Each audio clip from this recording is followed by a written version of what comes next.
안녕하십니까. 뉴스의 이면을 파헤쳐드리는 Y타임스 정세분석의 추부길입니다. 시진핑 중국 국가주석의 절대적인 지원 속에 전시체제를 방불할 정도로 금과 옥조로 지켜오던 제로 코로나 정책을 중국 당국이 돌연 철회하고 나섰습니다.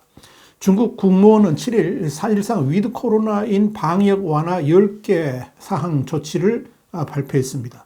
이 중국 당국은 이런 조치 일환으로 고강도 제로 코로나 정책의 한 축인 상시적 전수 유전자 증폭 검사, 그러니까 PCR 검사를 사실상 폐지했습니다. 앞으로는 원하는 사람만 이 검사를 받게 됩니다. 또 코로나19 무증상 또는 경증 감염자는 시설 격리 대신에 재택 치료를 허용하기로 했습니다. 아울러 각종 방식으로 소방 통로라든지 아파트 출입구 등을 봉쇄하는 것도 언급했습니다. 그래서 대중이 진료를 받고 긴급 대피하는 데 사용할 외출 통로가 막히지 않도록 해야 된다. 이렇게 지시문에 명시를 했습니다. 이로써 그동안의 중국 방역의 상징적인 모습이었던 전면 봉쇄는 완전히 사라질 것으로 예상됩니다.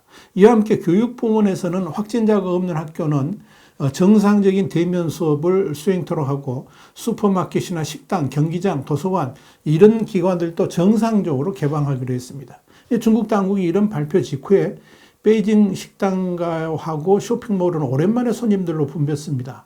식당도 문을 열기 시작했고 중국 전역의 영화관 개관율은 50% 수준으로 올라갔습니다.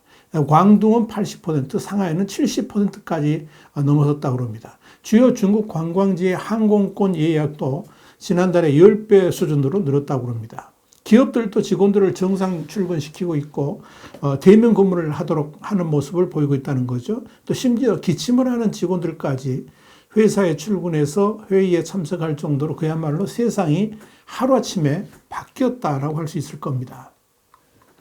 자, 그렇다면 중국은 왜 갑자기 이렇게 정책을 바꿨을까요? 중국 당국이 이런 방역 정책 대전환 우선 백지 시위로 인해서 3년간 지속된 고강도 봉쇄 중심의 코로나 정책에 대한 불만이 고조된 상황에서 사실상 위드 코로나로 접어드는 출구 전략을 가동하는 것으로 이렇게 공식 선언하는 것으로 풀이됩니다. 사실 이 중국에서의 대대적인 백지 시위는 시진핑 3기 정부의 출범을 앞두고 엄청난 위기를 불러왔습니다. 그만큼 심상치가 않았다는 거죠. 특히 국제사회의 이목이 집중되고 있는 상황에서天安문 사태와 같은 비극적인 강압 조치들로 강력 대응하기에는 여러 가지 문제가 있다라고 판단을 한 것으로 보입니다. 이 시진핑 3기가 사실상 외교를 통한 통상 영역 확대라는 절대적 과제가 부여되어 있는데 이 시위 군중에 대한 탄압은 중국을 완전한 외교적 고립으로 몰고 갈 가능성이 있었기 때문에 그렇습니다. 결국 장쩌민 전 주석의 장례식 이후에 방역에 대한 단순한 항의 시위가 정권 전복 시위로 이어질 수 있다는 우려 속에 이 전국적 차원의 반체제 시위의 동력을 사전에 약화시키기 위한 조치로 집권 세력이 서슬퍼렇던 이 방역 조치를 완전히 해제하기에 이른 겁니다. 이와 관련해서 블룸버그는 현지 시간으로 8일 지난 3년여 가까이 시진핑 정부는 제로 코로나 방역 정책에 역사의 시험을 견뎌낼 것이라 그러면서 방역 정책에 결코 도전하지 말라고 엄포를 놓을 정도로 강력하게 밀어붙였지만 중국 내에서 반대 시위가 거세지면서 결국 모든 방역 규제를 전면 해제하는 길로 가고 있다라고 보도를 했습니다. 블룸버그는 이어서 중국 정부의 갑작스러운 유턴은 사실상 시진핑 주석이 이 방역 정책의 실패를 자인한 것이나 다름없다 그러면서 이를 통해서 중국 인민들은 시진핑 독재 체제 하에서 힘을 합쳐 나아가면 정책도 바꿀 수 있다는 자신감을 갖게 되었다라고 전했습니다. 블룸버그는 조지 메이슨 대학의 웨이펑종 연구원의 말을 빌어서 시진핑은 대중의 요구에 결국 물러섰다는 점에서 정치적 타격을 받게 됐다 그랬습니다. 그러면서 이제 중국 사람들은 시진핑 타도를 외치면 원하는 것을 얻을 수 있다는 자신감을 갖게 됐고 반면 중국 공산당 정부는 앞으로 시민들의 다양한 불복종을 맞닥뜨려야 될 것으로 보인다. 이렇게 분석을 했습니다. 자, 여러분, 문제는 문제는 중국 당국이 사전에 이런 위드 코로나를 전혀 준비하고 있지 않다가 인민들의 강압에 못 이겨서 갑자기 정책 전환을 했다는 거죠. 그러면서 많은 후유증과 문제점들이 돌출할 가능성이 있다 하는 그런 우려가 있습니다. 그 첫 번째는 감염 폭증 대책이 과연 있는가 하는 겁니다. 홍콩의 사우스차이나 모닝포스트는 8일 갑작스러운 방역 완화로 중국은 이제 바이러스가 인구를 휩쓸 가능성, 그리고 의료 체계가 그런 잠재적 감염 폭증에 준비되어 있는지에 대한 그런 불확실성에 직면해 있다 그랬습니다. 그러면서 이 방역 완화에 필연적으로 수반되는 감염자 폭증의 단계를 어떻게 뚫고 나갈지에 대한 뚜렷한 로드맵을 제시하지 않았고, 그 과정에서 민심의 동요가 또 다른 주요 이슈로 떠오를 수 있다라고 지적을 했습니다. 여기에 대해서 홍콩대의 바이러스 학자인 진동현 교수는 사우스차이나 모닝포스트에 중국은 암묵적으로 이미 제로 코로나 정책을 벌였다. 그러나 그 다음에 무엇을 할 것인지에 대한 매우 분명한 그림은 아직 그리지 않았다. 이렇게 말을 했습니다. 그러면서 이 중국 정부가 언제 국경을 재개방할 것인지, 또 대규모 감염 사태가 예상되는지, 그런 사태 준비가 되어 있는지, 현재의 목표는 사망자와 중증 환자를 줄이는 것인지, 코로나19는 독감처럼 치료할 것인지, 이런 것들에 대해서 대중과 소통할 필요가 있다고 설명했습니다. 그러면서 그는 대중의 혼란이 주요 이슈다. 그것은 바이러스 자체보다 더 심각할 수 있다. 이렇게 지적을 했습니다.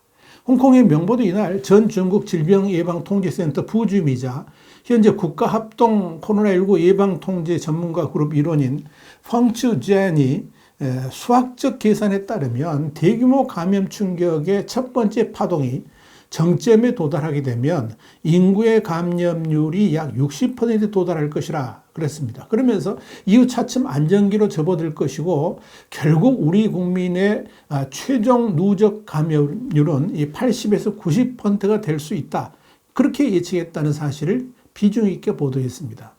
CNN 또한 미국 시간으로 7일 중국 내 노인계층의 백신 접종률이 낮고 코로나19 중환자를 치료할 만한 의료시설이 부족할 뿐더러 비축해 둔 백신도 충분하지 않은 상황이라고 지적을 했습니다. 그러면서 이 취약계층의 낮은 백신 접종률 때문에 위드 코로나 선회가 사망자 100만 명을 낼 수 있다는 취약 시나리오까지 거론된다라고 보도했습니다. 파이낸셜 타임스도 중국이 방역 규제를 급히 완화하면 겨울 대유행에 보건체계가 붕괴될 위험이 있다라고 경고를 했습니다.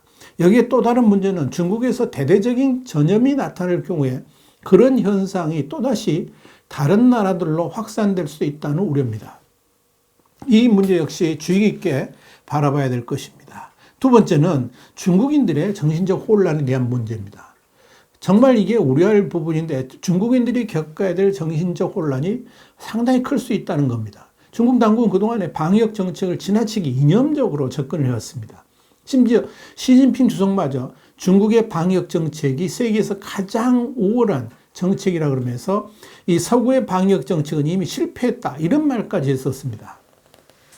그런데 중국인들이 정작 충격을 받은 것은 중국 중앙TV, 그러니까 CCTV가 생중계한 카타르 월드컵이었습니다.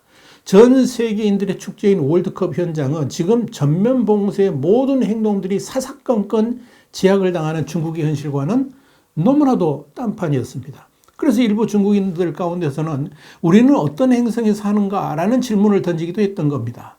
문제는 이런 자각이 중국 공산당 정부의 방역 정책에 대한 근본적인 의문을 던지게 되었다는 점입니다.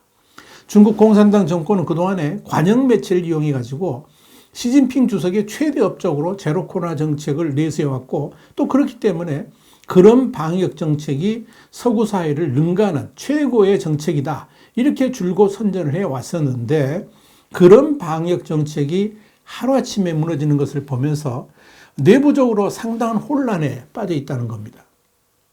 이건 시진핑의 정당성을 약화시키는 결과를 초래했습니다. 또한 시진핑 주석의 무오류성 신화를 완전히 박살내는 계기가 되기도 했습니다. 이렇게 중국인들에게는 신적 존재요 우상과 같은 인물인 시진핑 주석에 대한 믿음의 상실은 이 중국인들의 정치적 가치관까지 뒤흔드는 결과를 가져온 겁니다. 과연 이런 정치적, 이념적 혼돈이 앞으로의 중국 정치에 어떻게 영향을 미칠지 두고 볼 일입니다. 자, 여러분, CNN은 미국 예일대학교 공중보건대학원의 시첸 부교수의 말을 빌어서 재앙은 이미 어렴풋이 다가오고 있다. 타이밍이 매우 나쁘다 그랬습니다. 그러면서 이 중국 정부가 하필 독감이 유행하는 겨울철에 위드 코로나의 전환을 시행했다는 점이 문제다라고 지적을 했습니다.